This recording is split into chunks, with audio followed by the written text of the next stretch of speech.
Shiddat bilan o'zgarayotgan zamon va makonda tabiiyki kishilarning dunyoqarashi, tafakkuri, ertangi kunga bo'lgan intilishi ham yangicha qarashlar bilan boyib boradi. Atrofda kechayotgan islohotlar o'zining hududida ham bo'lishini istaganlar safi ortadi.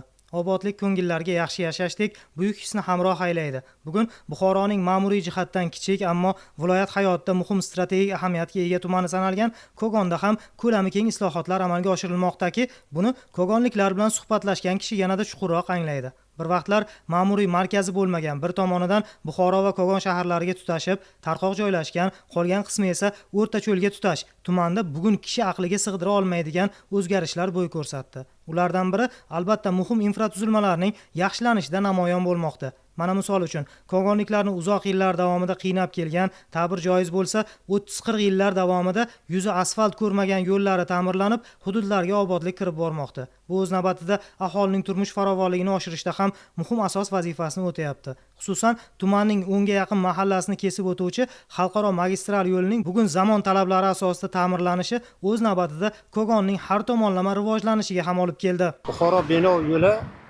mana 2 yildan beri, mana 2 yil bo'ladi, rekonstruksiya qilindi. Buni qarangki, bir ajoyib mana. Ko'chalar yorug'. Avval bir tor yo'l edi. Ikkita mashina kelsa sig'mas edi. Men o'zim shu ko'chalarda shu yerda katta bo'lganman. Mana shu yerlarda yurganmiz. Uylar atrofida ko'kalamzorlashtirish, daraxt o'tqazish, mahallamizni mana shu gullab yashnashi uchun shu mahallamizni mana shu vakillari, o'zimizni odamlarimiz ana chiqib shu daraxtlarni o'tqazib, mana qarabsizki, hozir yashil makon hosil bo'ldi. Hali men o'ylaymanki, bundan-da farovon, bundan-da yaxshi bo'ladi. Mana qarabsizki, yo'llarni misol qilsak, mana ravon yo'llar. Bu yo'llar hozir Yevropada ham shunday bo'lsa, bizda ham shu davom etyapti. Yo'llarimiz 50 yil emas, 100 yil ham xizmat qilishi mumkin. Lekin buni ko'z qarashog'ida asrab avaylashimiz kerak. Asrashimiz kerak. Chunki bu bizning mulkimiz. O'zimizning mulkimiz. O'zbekistonimiz mulki. Qancha yo'limiz ravon bo'lsa, shuncha xalqimizning tashvishi kamaladi. Men o'ylayman, 100 yilgacha xizmat qiladi shu yo'llar. Biz orzu qilardik, shaharga chiroq bo'rin, men uchun bizning yo'llarimizga chiroq yo'q. Mana qarabsizki, hozir yop-yorug'. Nevaralarni yetaklab sayr qilib yuribsiz. Tuzilmasining yaxshi bo'lishi birinchidan aholining yashash sharoitini yaxshilaydi. Qolaversa, hududlarning iqtisodiy ko'rsatkichlari o'sishini ta'minlaydi. Eng asosiysi, xalqimizning uzog'i yaqin, mushkuli osonlashsa, o'z hayotidan mamnunlik hissi yanada ortadi. Shundan bo'lsa kerak, so'nggi yillarda davlatimiz rahbari tomonidan yo'l ta'mir sohasiga alohida e'tibor qaratildi. Bu orqali obodlik kirib bormagan mahallalar qolmadi hisob. Mazkur jarayonda umumiy foydalanishdagi avtomobil yo'llari, shaharlar va boshqa aholi punktlarining ko'chalari, xo'jaliklar aro avtomobil yo'llarini qurish, rekonstruksiya qilish, ta'mirlash va saqlash ishlari yangicha talab asosida tashkil qilinmoqda. Xususan, jarayonlarda birinchi navbatda tabiiy ofat va texnogen holatlarning oldini olish hamda oqibatlarni bartaraf qilish masalasi ustuvorlik kasb etyapti. Ayni loyihalar asosida bugun Kogon tumanining markazidan eng olis hududi Xo'ja Yakshabada ham amalga oshirilgan ishlar aholining cheksiz mamnunligiga sabab bo'lyapti. Biza turgan joy Buxoro viloyatining Kogon tumanining eng chekka mahallaridan, eng chekka qishloqlardan biri. Mana shu qishloqqa bundan ko'p yillar oldin asfalt bo'lgan yo'limiz. Prezidentimizga rahmat. Mana shuncha xalqni qo'llab-quvvatlab sharoit yaratib beribdilarmi? Biz ham minnatdormiz. Xalqimiz bilan birga biz ham minnatdormiz. Umuman yurib bo'lmasdi shu yo'llar, to'g'risi gapda aytish shart endi. Qiynalardik shahar markaziga borishga yoki mana bir kasalgarchilik bo'ladimi, to'y ma'rakalar bo'ladimi? Endi to'g'risini aytish kerak, shu skorlar ham qiynalib kelib ketardi. Mana Xudoga ming qatla shukr, yo'limiz ravon bo'ldi. Mana qishlog'imizga to'y ma'rakalar, boshqa narsalar bo'lardi, chetdan mehmonlar kelardi. Lekin shu mehmonlar kelgan payti biz uyalib o'tirardik. To'g'risini aytish kerak. Boshlanishi yo'ldan boshlardi shu mehmonlar. Yo'llaringiz nima uchun bunday, yo'llaringiz nima uchun bunday deb. Mana Xudoga shukr, yo'limiz ham yaxshi bo'ldi, xalqimiz ham rozi, keladigan mehmonlar ham rozi. Lekin bu yo'lni biz asrashimiz shart. Kogon tumani yo'llaridan foydalanish davlat muassasasi balansidagi davlat ahamiyatidagi 40 km, mahalliy ahamiyatdagi yo'lning 133 km qismida olib borilayotgan ta'mirlash ishlari ham xalqimizning roziligiga sabab bo'lmoqda. Tuman markazidan o'tuvchi yo'l qismida olib borilgan bunyodkorliklar sabab Kogonda ham Ravon va Charog'on ko'chalar paydo bo'lyapti.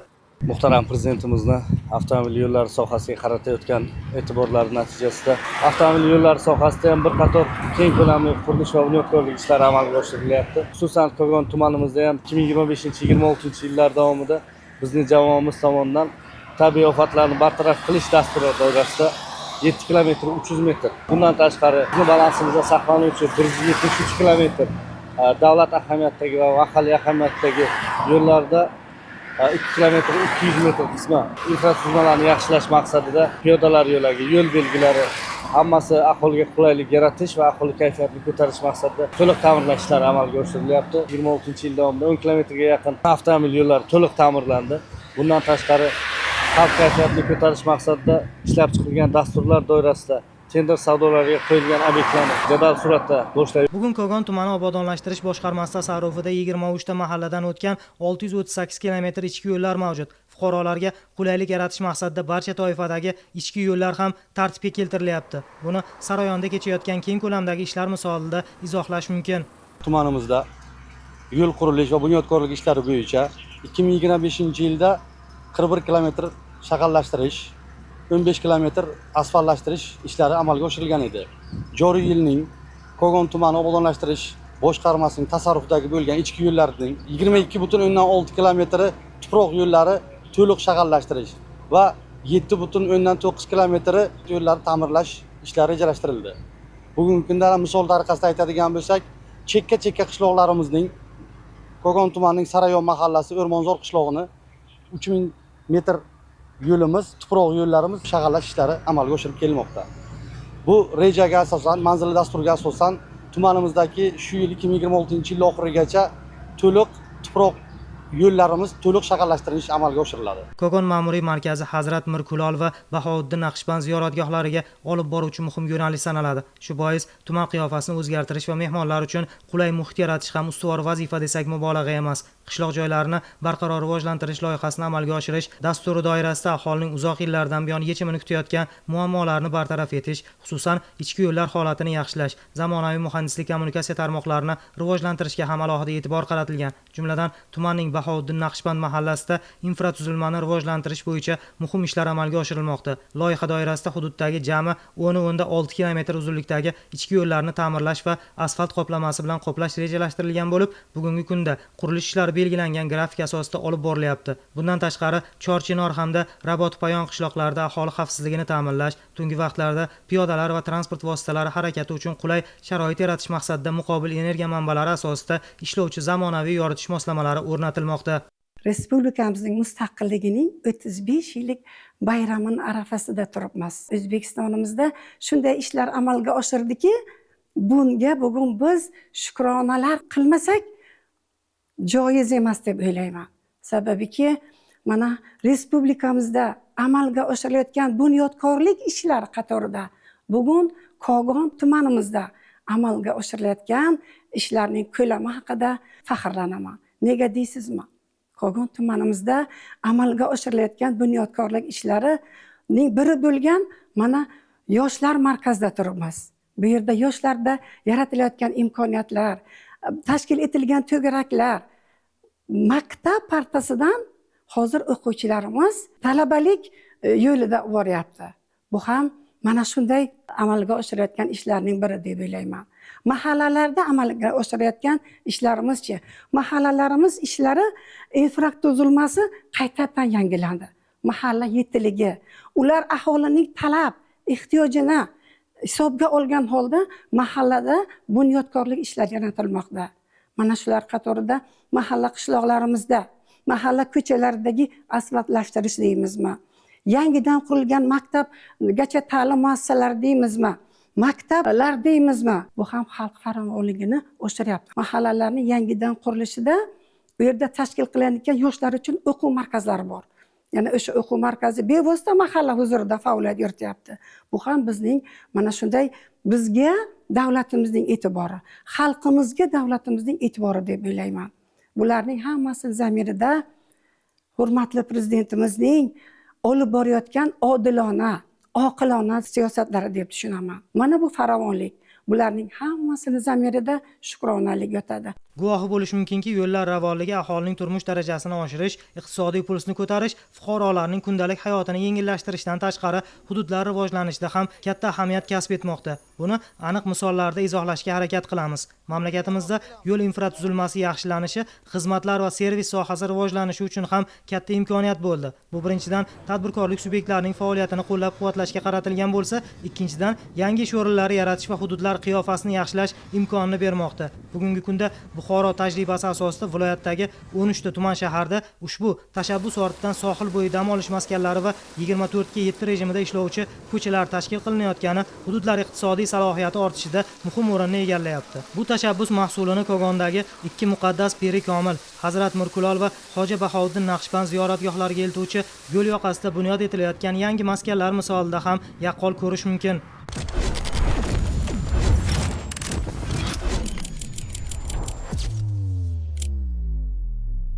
Birinchi bosqichimiz turizmni rivojlantirish bo'yicha oilaviy dam olish maskani barpo qilinishi kerak. Agroturizmni rivojlantirish bo'yicha bizni o'zimizni bu qurilishni boshlashdan oldin 20 gektar bog'imiz bor edi. Shu bog'ning ichida yetishtirilgan meva, gilos, hujumlardan o'zlari uzib, yeyish ko'zda tutilgan. Bu turistlarni jalb qilish uchun qara uylar tashkil qilingan. Shuning ichida sandallar qo'yilgan. Bundan tashqari hozir katta xum shunaqa tashkil qilinadi. Xumning ichida o'zimizning shu darvozalar, Buxoroning 12 ta darvozasi tasvirlanadi. Kirgan turist o'sha darvozalarni hamma tarixda nima borligini ko'rsatib qo'yiladi yaqqol o'sha yerda. Agar to'liq ishga tushsa, agar bir yilda 3 ta bosqichimizni amalga oshirsak 100 mingta turistni xizmat ko'rsatish nazarda tutilgan. Birinchi bosqichimiz 1 sentyabrga tushirish niyatida biza. Agar 1-sentyabrgacha tushirsak, xudo xolasa kelgusi yildan ikkinchi bosqichimiz ish boshlanadi.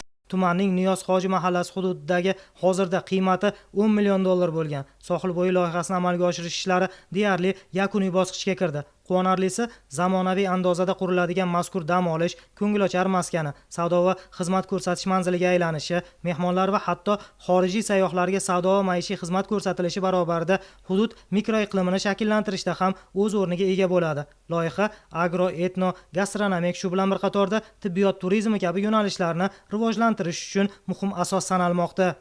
Loyihamiz 3 bosqichda mo'ljallangan. Haqiqatan aytganingizdek, bu yerda agroturizm, gastronomik turizm, umuman yo'nalish bo'yicha bu hurmatli prezidentimizni o'sha xizmat ko'rsatishga qaratilgan chora-tadbirlari asosida shu vujudga kelgan. Haqiqatan bu yerda biz Kurjantepa ovulida Buxoro Green Vegetables MTJda 22 gektar bog'imiz bo'lib, shu bog'ning ichida shu o'tirib prezidentimizni katta yig'ilishlardan keyin biz ilhomlanib, haqiqatan shu ishni qilamiz, haqiqatan shu yerga keladi turist deb shu ishni boshlaganmiz. Bizani masalan bu yo'l bo'yida turizm sohil bo'yi qilishimizga asosiy maqsad shu yerdan keladigan ikkita ziyoratgohimiz bor. Bahovuddinjon va Hazrat Mirkulol ziyoratgohlari bu yerda juda turist oqimi, mahalliy turist qatnashish yo'lidan shundan kelib chiqqan. Biz birinchi bosqichda masalan xizmat ko'rsatish qilib, bu yerda 1 gektar joyini olganmiz. 1 gektar joyda bu yerda jami 3 bosqichimizda 10 million dollar mo'ljallangan, rejalashtirilgan.